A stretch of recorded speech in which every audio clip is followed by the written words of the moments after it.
I'm reviewing a book chapter by chapter. The book is Triangle Imzadi 2 by Peter David. And today I'm going to be talking about chapter 9. Chapter 9 takes place on Beta Z, where Worf goes over to Luxana's place to learn something about Betazoid philosophy. This is something he agreed to after that fiasco of a gala that she threw, where he freaked out because he was pissed off that he was being called out for being a Klingon. Luxana answers the door in like full regalia for a game called Bethune, which is something adjacent to like Imbojitsu, that weird sport they had on TNG where it's like a staff with a light on the other end, and if you touch your opponent, then their staff lights up, meaning that you win the point. Kind of like fencing.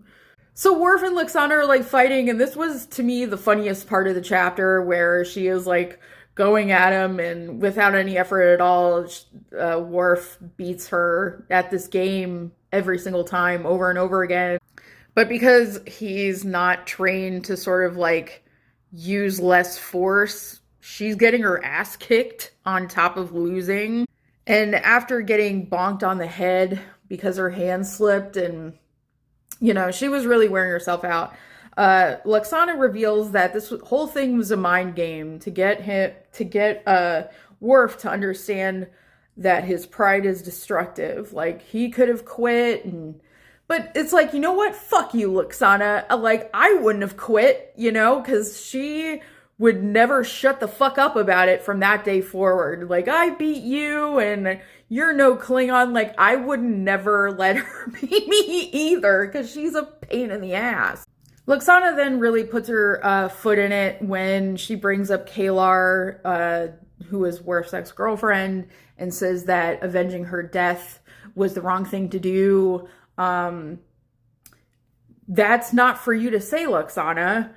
Like, this whole chapter seems like they're trying to convince the audience as well as Worf that Betazoids are more evolved than Klingons. And just the way that this whole visit to Beta Z has gone, it's like, does everybody else think this way too? Because I think that's bullshit. I mean, there's plenty of things to criticize about Klingon culture, but like meting out justice in response to murder is not one of them. But like, also, what does this have to do with the engagement at all?